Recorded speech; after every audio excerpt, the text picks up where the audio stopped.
అధ్యక్ష. ముందుగా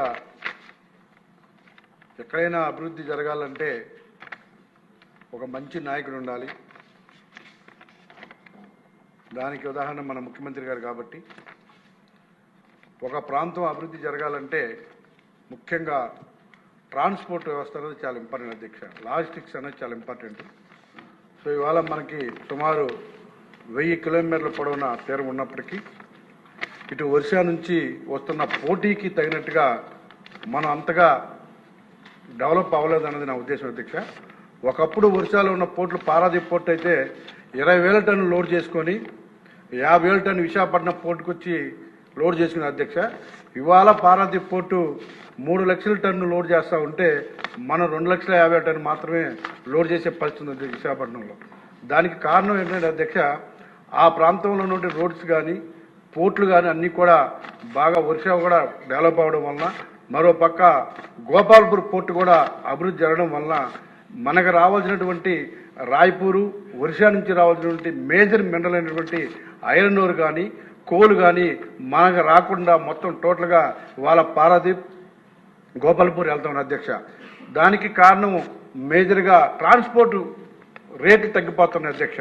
సో మనకి ఇవాళ గౌరవ ముఖ్యమంత్రి గారి ఆధ్వర్యంలో విశాఖపట్నం నుంచి రాయ్పూర్ వరకు ఎక్స్ప్రెస్ హైవే ఒకటి త్వరగా పూర్తయితే చాలా వరకు లాజిస్టిక్స్ రేట్ తగ్గి ఎక్కువగా ఇక్కడికి వచ్చే అవకాశం ఉంది అధ్యక్ష.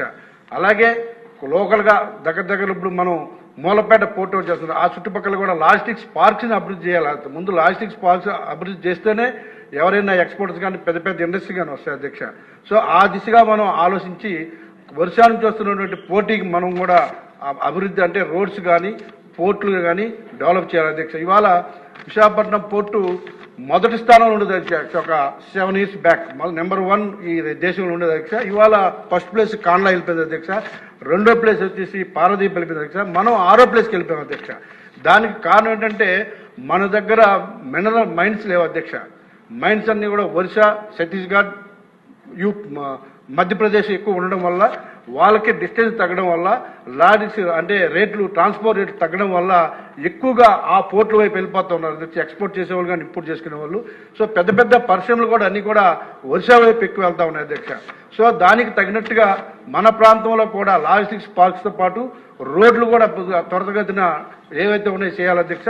అలాగే విశాఖపట్నం పోర్టు నుంచి ఏదైతే రాయ్పూర్ ఎక్స్ప్రెస్ హైవే ఉందో దాన్ని త్వరగా పూర్తి చేస్తే అధ్యక్ష ఈ ప్రాంతం కూడా రానున్న రోజుల్లో మన పోర్టు ఇంకా మళ్ళీ మొదటి స్థానానికి రావాలంటే మాత్రం ఈ లాజిస్టిక్ పార్కులతో పాటు ఏదైతే మూలపేట ఉందో అధ్యక్ష, ఇంకా ఒక రకం చెప్పాలంటే అధ్యక్ష, ఇవాళ మన పోర్టు పొల్యూషన్ ఉంది కాబట్టి విశాఖపట్నం పోర్టు దాన్ని బాగా అభివృద్ధి చేయడానికి అవకాశం లేదు కాబట్టి నాన్ పొల్యూషన్ డస్ట్ లేనటువంటి కార్గోలను ఇక్కడ చేసి డస్ట్ ఉన్నటువంటి కార్గోలన్నీ కూడా మూలపేట వెళ్ళే అవకాశం ఉంది కాబట్టి ఒకవేళ ముఖ్యమంత్రి గారు ఆలోచించి ఆ పోర్టు ఈ పోర్టును కూడా అవకాశం ఉంటే రెండుకి టైఅప్ పెడితే మనకి ఇంకా బాగా అభివృద్ధి జరిగే అవకాశం ఉంది సార్. ఎందుకంటే అక్కడ ఉన్నటువంటి ఆ పోర్టుకి కాంపిటీషన్ తట్టుకోవాలంటే విశాఖపట్నం పోర్టు రెండు కూడా కలిసి పనిచేస్తే బాగుంటుందని నా ఉద్దేశం అధ్యక్ష. ఒరిస్సా నుంచి వస్తున్నటువంటి పోటీని తట్టుకోవాలంటే ఖచ్చితంగా ఆ విధంగా ఆలోచించి విశాఖపట్నం పోర్టుకు అనుసంధానంగానే మూలపేట కూడా ఉంటే ఇంకా మంచి సంస్థలు ఇక్కడికి వస్తాయి అధ్యక్ష. ఈ ప్రాంతం అంతా కూడా ఉత్తరాంధ్రతో పాటు రాష్ట్రం కూడా అభివృద్ధి జరిగే అవకాశం ఉంది కాబట్టి ఆ విధంగా మంచి ఆలోచన చేయాలని ముఖ్యమంత్రి మనస్ఫూర్తిగా నేను కోరుతున్నాను.